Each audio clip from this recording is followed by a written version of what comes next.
Welcome back, everyone. So Jeremy, producer Jake, and I recently took a nice little road trip to Warrensburg, Missouri to learn about its vast history and fun attractions. Seriously, what a great trip it was. Lots of memories made. So let's take a look at how one dog changed the course of history. Maddie and I are over the moon to get to visit Warrensburg, Missouri, the small town with a big soul. And today we're in Old Town Warrensburg. Yes, and we are standing at the Johnson City Historical Courthouse with our friend Bruce Euler. And this building is just talking beforehand, so much history. Where do we even begin?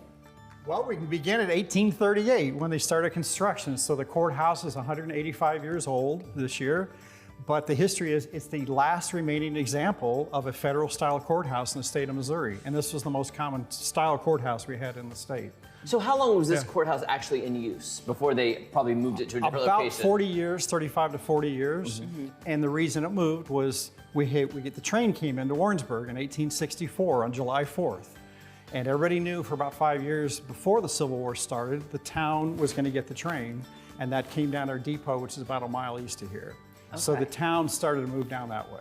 Okay, and a lot of things have happened just right here where we're standing, but I think the most iconic and unfortunate thing that happened here was Old Drum. Right. Can you tell us more about his story? Well, I'll say, have you ever heard the phrase, man's best friend is the dog? Yes. That's because of Old Drum. Really? That's what popularized it, and that's what we still say today, was because of a speech that was given here, the eulogy to the dog, in September of 1870, right where you're standing, right there.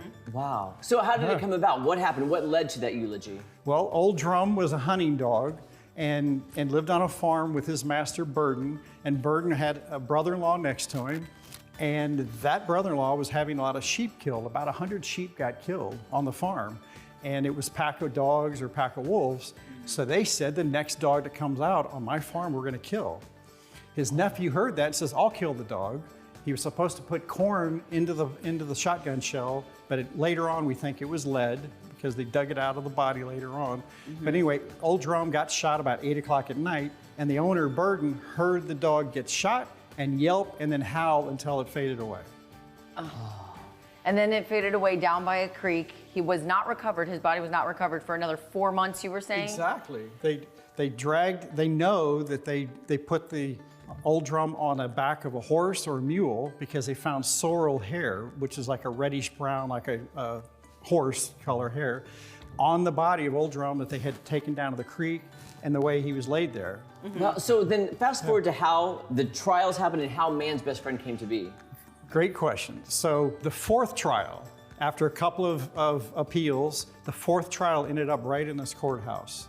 And so we're in September of 1870, almost 11 months after Old Drum's been shot. All these trials have gone through. And in this courtroom, you had what was called Missouri's Big Four. The most famous attorneys we had at that time in the state of Missouri came in here to try this case.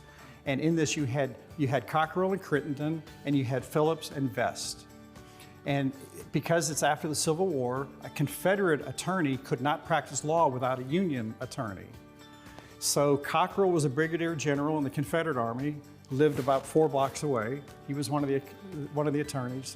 And then you had Crittenden. Thomas Crittenden became the governor of Missouri, who also put the bounty on Jesse James' head later on, which is how Jesse James got shot. Oh my God. Wow. And on the other side, you had Phillips, who became a very famous judge in this area, and then you had Senator Vest. Senator Vest was a senator in the Confederate States. And then after the Civil War, he got elected to the United States Senate. So he's only like one of 2 people ever to be in both Senates at that time. And so Senator Vest, in this trial, this last trial, this closing argument was not anything about Old Drum. He was never mentioned in the closing argument. Senator Vest stood right here and he talked about the eulogy to the dog as who's there when you need comfort, who's there whether you have food or not, who's there when the howling winds of winter come. And he had everybody in this courtroom to tears, is what we've heard. We're almost there. Yeah, Bruce. We're getting real close here, okay? So at the closing of the argument, it came out to be the eulogy to the dog. And from that, everybody goes, oh, man's best friend. And that's what's carried on today. They won the case. Burden got $50. Hornsby tried to appeal to the Supreme Court of the state of Missouri. They said no. And if you would go down to this family cemetery where the Hornsby Cemetery is, down on the southwest corner, you would see Hornsby and Burton are buried about 8 feet apart. That is just one of many, many stories. So many historical things happen here in Warrensburg, things you may not know about. Maddie and I are just learning. This building alone. Yes. To learn more about Warrensburg and the history, what's the best way to get in touch and maybe come see this courthouse? Our website's best, which is visitwarrensburg.com. Bruce, thank you so much for your time. Absolutely, thank And you. Old Drum, thank you. You know, it's such a sad story to come up with a phrase that I actually use as a hashtag. When I'm posting pictures of my dogs, I use hashtag man's best friend. And now we know where it came from. And I think that's probably like the most Gen Z thing you've ever said.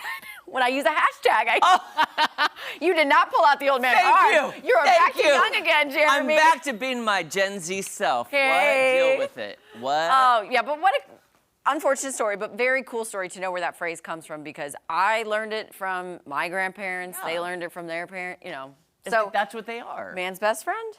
Thank you, Old Drum. Thank you, Old Drum, for your sacrifice. I did not enjoy hearing how it came about. Right. Because we've come a long way with animal rights, if you will. Yes. Especially with dogs. Yeah. I mean, it's man's best friend. well, now it's $1 billion industry. You know what I'm saying? Yeah, exactly. The way that we treat our lovely four-legged friends, dogs and cats. But it's Right. a fascinating story and rich history. And also just being in that courthouse and knowing that it was built back in the 1800s and we're standing there where so many people have stood before, so many trials have gone before. Yeah. You know, it's... If those walls could talk. If they really could. And he was saying, too, that that old courthouse had been turned into a residence at one point. Yes. Then transformed back to the courthouse. Yes. You know me, my brain was like, I want to turn this back into a house. Right. Where can we start? can Let's I do? renovate. Jeremy, don't touch Guys, it. I know, I was like, I want to. By the way, if you want more information on Warrensburg, go to visitwarrensburg.com. Amazing website. There is so much to do. Maddie, were you surprised how much there was to do in Warrensburg? Yes. It was so fun. It was so beautiful. It just, like it says, Oh, look small at this. town, big soul. Look at all this. And by the way, their downtown square, remember where we walked around and Yep. there's that restaurant and the big courthouse? Yeah. Gorgeous. Gorgeous. I mean, talk about a wonderful historic place that you could do so many. We have more segments coming up, but there's so much to do. Activities, nature. Nature, definitely nature. I mean, come on. The possibilities are endless in Camping, Warrensburg. all that. We loved everybody we met. So kind. Yeah. And it's not that long to get up there. Not Just too far. Take a little drive up there. Have Even a from Kansas City, like if you're coming from, you know, any wherever which you're coming way. from. You can have a little mini vacation up in Warrensburg. Yeah. And oh my gosh, it was so much fun. And we ate a lot too. We ate a lot, and it was delish. Yes. So visit warrensburg.com, you guys. Do it now.